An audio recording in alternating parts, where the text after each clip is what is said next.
There is a particular kind of gift that can only be given once, in one direction, to one specific person, in one unrepeatable moment. Not the kind of gift that can be wrapped or purchased or sent through the mail. The kind that requires the giver to be in the exact right place at the exact right time with the exact right understanding of what the person in front of them needs, and to give it without being asked, without being thanked, without any expectation that the giving will be acknowledged or remembered or recorded. Robin Williams gave this kind of gift many times across the course of his life. He gave it on hospital wards and backstage corridors and garden benches and concrete steps outside sold-out shows. He gave it in the way that certain people give, not from a position of managed generosity, but from the constitutionally unavoidable recognition of need. He saw a person who needed something, and he gave it. The transaction was that simple and that demanding and that irrepeatable. But there is one afternoon in 2001, in a recording studio in Burbank, California, that the people who know about it have described as something different, even from the other gifts. Not because of its scale, it was small, contained, lasting approximately 15 minutes. Not because of its audience, there was only one, a 22-year-old recording studio technician named Marcus Ellison, who was having, by any objective measure, the worst day of his young professional life. Because of what Robin Williams chose to do with an open microphone.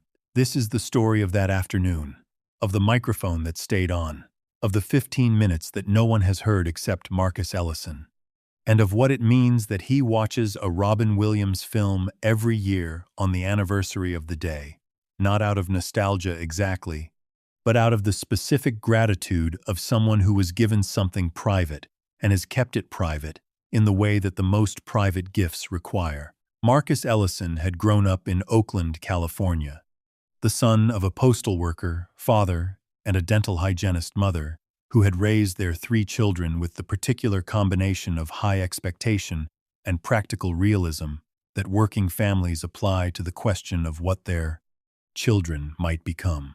Marcus had been the quiet one, not withdrawn, not troubled, but inclined toward the technical and the mechanical, in a way that expressed itself early and clearly. He could take things apart and put them back together before he fully understood why. He was more comfortable with equipment than with people, more at ease in the back of a room than the front of it. This temperament had led him, by way of a technical training program and 2 years of unglamorous work in post-production facilities, to a position as a junior studio technician at a recording facility in Burbank that handled commercial work, television production, and the animation voiceover sessions that were a reliable part of the Los Angeles recording industry in the early 2000s. The work suited him. The studio environment controlled, quiet.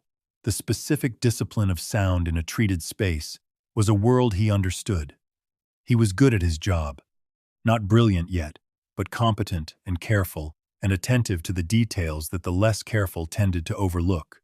His supervisor, a veteran engineer named Frank Delacroix, who had been in the business for 25 years, had told him twice in his first year that he had good ears. In the context of recording, this was not a casual compliment. On the morning of the day in question, a Tuesday in the early autumn of 2001, Marcus Ellison received a phone call before his shift began. His mother had been in an accident. Not a fatal accident, this is important, because the story that follows is not a story of extreme crisis, but of the particular, grinding, ordinary grief of a situation that is serious without being the worst thing, that requires immediate action without clear instruction about what the action should be. That leaves a person suspended in the specific helplessness of being far from someone they love who needs things they cannot currently provide. She was in the hospital. She was going to be all right. She would need surgery not immediately, but soon. His father was with her. There was nothing Marcus needed to do today that would change what happened next. He should go to work. His father had been explicit about this. Go to work. We'll call you when we know more. Marcus Ellison went to work. He went through the motions of his shift with the specific competence of someone whose training allows them to function adequately in a professional context while most of their interior attention is elsewhere. He checked the studio. He confirmed the session setup. He reviewed the session notes for the afternoon's recording. The afternoon session was a voiceover recording for an animated feature. Robin Williams was scheduled. Marcus had worked sessions with celebrities before the recording industry in Los Angeles in 2001 brought them through with the regularity of any other professional context. He had learned the specific professional equanimity required. Not starstruck, not indifferent, simply present and competent, and invisible in the way that good technical work requires its practitioners to be invisible. He expected, in other words, to do his job, to run the session, to ensure that the recording went smoothly, that the technical requirements were met, that Robin Williams recorded what he came to record, and that the session concluded in the ordinary way of sessions concluding. What he did not expect was for Robin Williams to notice him. The session began at 2 in the afternoon and ran approximately 2 hours. It went well. Robin Williams's voiceover work was, what it always was, an exhibition of the range and precision that made him one of the most sought-after performers in animation. The specific gift of being able to make a character fully present and fully itself with only his voice as the instrument. Marcus ran the session from the control room, separated from Robin Williams in the recording booth by the glass that divided them. He monitored the levels, managed the recording, communicated through the talkback system with the brief, functional efficiency of a junior technician doing his job. Robin Williams, in the recording booth, did what he came to do. But Robin Williams also noticed things. He noticed them from inside booths, and from stages, and from the wings of theaters, and from concrete steps outside sold-out shows. He noticed people the way a tuning fork notices certain frequencies, not as a choice, but as a constitutive fact of his nature. He noticed Marcus Ellison, not immediately, and not with any dramatic moment of recognition. The noticing happened the way most of Robin's noticings happened gradually, across the course of the session. The accumulation of small observations that resolved, at some point, into a clear picture. The particular quality of Marcus's professional composure, competent, careful, doing his job well, and beneath it, visible to someone who was paying the kind of attention Robin paid, something that was not quite present, a quality of absence, the specific quality of a person who is in a room but is not entirely in the room, because some significant portion of their attention is somewhere else, somewhere they cannot currently be. He finished the session. He said his goodbyes to the producers who were present. He moved toward the exit, and then he stopped. He turned back. He said to one of the producers, "Can you give me a few minutes?" What Robin Williams said to the producer was simply that he wanted to stay for a few more minutes, that there was something he wanted to do. The producer, who was experienced enough to know that when Robin Williams said he wanted to do something, the appropriate response was to let him do it, nodded, and stepped out. The studio emptied. As studios empty at the end of a session, the secondary staff departing, the equipment being managed through the post-session shutdown procedures. Marcus Ellison was the last technical person in the control room, completing the session notes and preparing the recordings for delivery, the routine end-of-session work that fell to the junior technician. He became aware at some point that the studio had gone quiet in the specific way it goes quiet when the people who were there have left. He became aware that Robin Williams was still in the recording booth. He looked up from the control desk. Robin Williams was standing at the recording booth window, looking at him through the glass.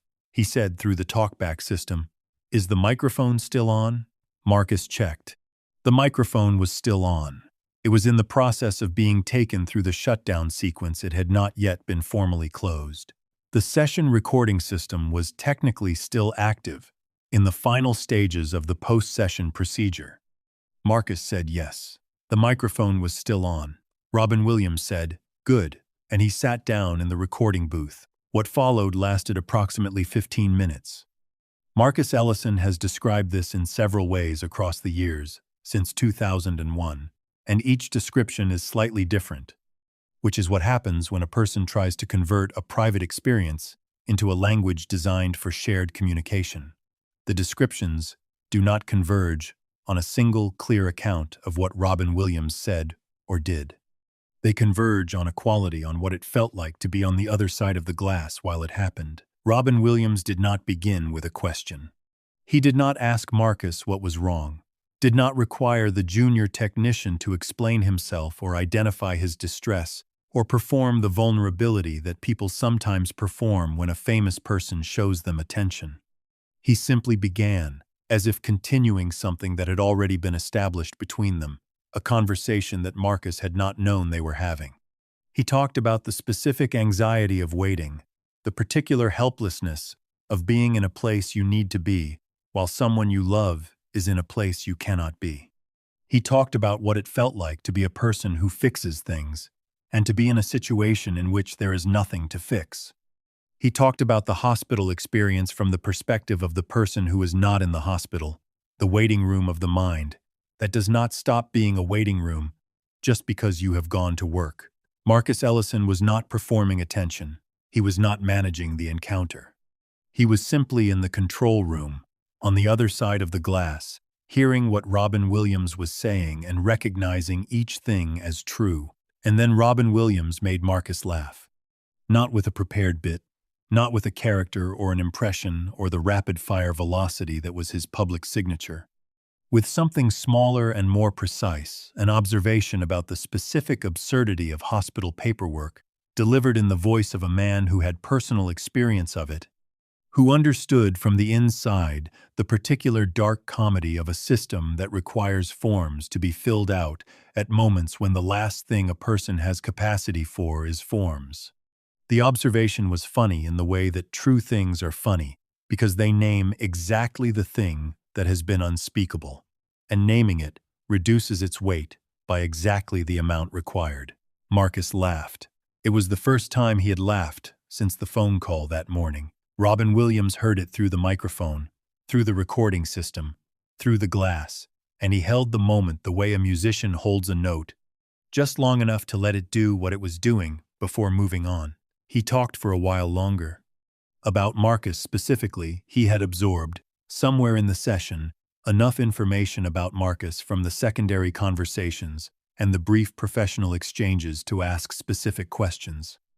About Oakland, about the training program, about Frank Delacroix, whom Robin had worked with before, and mentioned by name in a way that produced from Marcus an involuntary smile. About what it meant to love the technical work, to find the specific satisfaction of a room that sounds right, a recording that captures what it was supposed to capture, the invisible competence that makes everything else possible.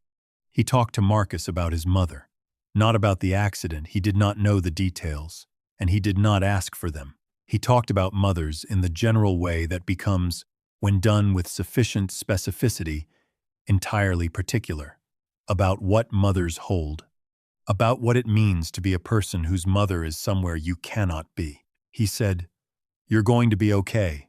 Not today, maybe not tomorrow, but you're going to be okay, and she's going to be okay. And the fact that you came to work today, when every part of you wanted to get in your car and drive to that hospital, is the most adult thing I've seen anyone do in a long time. Most people don't know that showing up is the thing. You knew, even when it felt like the wrong choice." The microphone caught all of it. The recording system, in the final stages of its post-session shutdown, had been active throughout. The 15 minutes existed, in the technical sense, as a recording. What happened to that recording is a simple fact. Marcus Ellison, completing the post-session shutdown after Robin Williams left the building, closed the session. The recording was archived with the rest of the session material. It was never submitted for delivery. It was never reviewed by the producers or the studio. It existed in the session archive under a file name that identified it as a post-session recording, miscellaneous, unscripted, not part of the deliverable material. Marcus made a decision that he has never fully articulated, but that was, at the moment he made it, entirely clear to him. He flagged the post-session recording as private archive material. He marked it with a session note that identified it as non-deliverable personal content.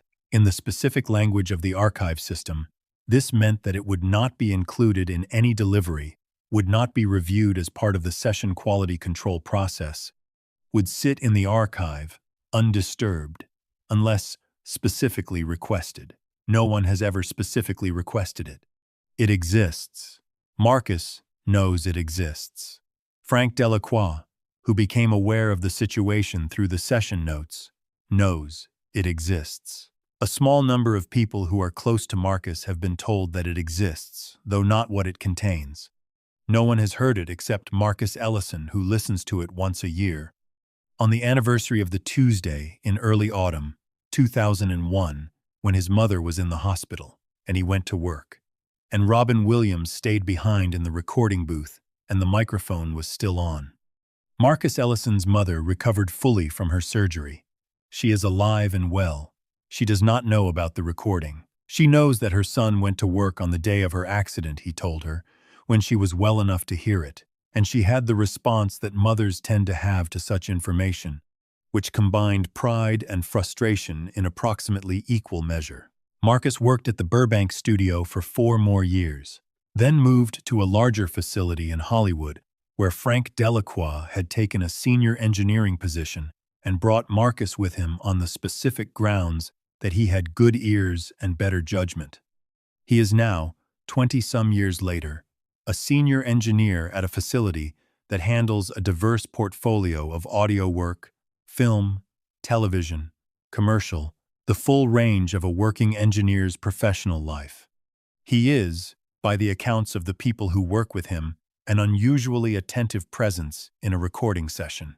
Not in the way of someone who is performing attention, in the way of someone who has genuinely understood that the technical work and the human work are not separate categories, that the quality of what gets captured in a recording depends in part on whether the person capturing it is fully present to what is being captured. Frank Delacroix said, in a conversation that Marcus later shared with a close friend, "The thing about Marcus is that he hears what's in the room, not just what's in the microphone.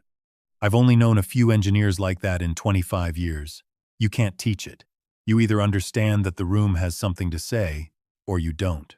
He hears what's in the room." Marcus would say, if asked, that this is not an innate talent, that it is something he learned on a specific Tuesday afternoon in 2001, from a man who had the most technically perfect instruments available and chose, in the moment that mattered, to do something else with them. Every year, on the anniversary of that Tuesday, Marcus Ellison watches a Robin Williams film. Not always the same one, the choice varies, depending on the year, on what he needs, on which version of Robin Williams' gift seems most relevant to the particular texture of whatever the year has held. He does not tell most people about the recording. He does not tell most people about the 15 minutes. He carries them in the way that certain things are carried, not with difficulty, but with care. The way you carry something that belongs to you, and to the person who gave it to you, and to no one else. When Robin Williams died in August 2014, Marcus Ellison was in the middle of a session. He received the news on his phone between takes. He excused himself for a few minutes, went to the hallway outside the studio, and stood there. He thought about the microphone. He thought about the open recording system, and the 15 minutes, and the laugh he had not expected, and the sentence about showing up being the thing. He thought about his mother, who was alive and well, and who did not know about the recording. He went back into the studio. He completed the session. He went home that evening and listened to the recording for the first time in several years. He listened to it the whole way through, which he does not always do. Sometimes he listens to only part of it, the specific part he needs that year. That evening he listened to all 15 minutes. Then he closed the file. Then he went to sleep. The recording exists. It is not available publicly. It will not be made available publicly. Marcus Ellison has been clear about this, in the small number of conversations in which the subject has arisen, with the specific clarity of someone who has thought carefully about the question and arrived at a settled answer. "It's private," he says. "It was private when it happened. The microphone being on was an accident. The fact that it was recorded is an accident. What's in the recording is not an accident," he chose to say it. and he said it to me, and it belongs to me. Not to the archive, not to the studio, not to the public record of who Robin Williams was. To me. He pauses. He gave it to me. That means it's mine, and mine means private. There is a specific kind of gift that can only be given once, in one direction, to one specific person. The giving of it does not diminish it. The keeping of it does not make it smaller. The not sharing of it is not a failure to spread what was received. It is the honoring of the nature of the thing itself. Robin Williams stayed behind in the recording booth. He sat down in front of an open microphone. He spoke to a 22-year-old technician on the other side of the glass, who was having the worst day of his young professional life, and who had shown up anyway. He said the right things in the right order, and he made the young man laugh, and he told him that showing up was the thing, and that he would be okay. The microphone captured all of it, and Marcus Ellison kept it, because it was his, because Robin Williams gave it to him. Because the most private gifts are also the most permanent ones, not despite the fact that no one else will hear them, but because of it. And every year, on a Tuesday in early autumn, Marcus Ellison closes the studio door and opens the file and listens to the 15 minutes that no one has heard except him. And every year, at the end of the 15 minutes, he closes the file. And every year, he goes back to work, because showing up is the thing. He knew it then. He knows it still.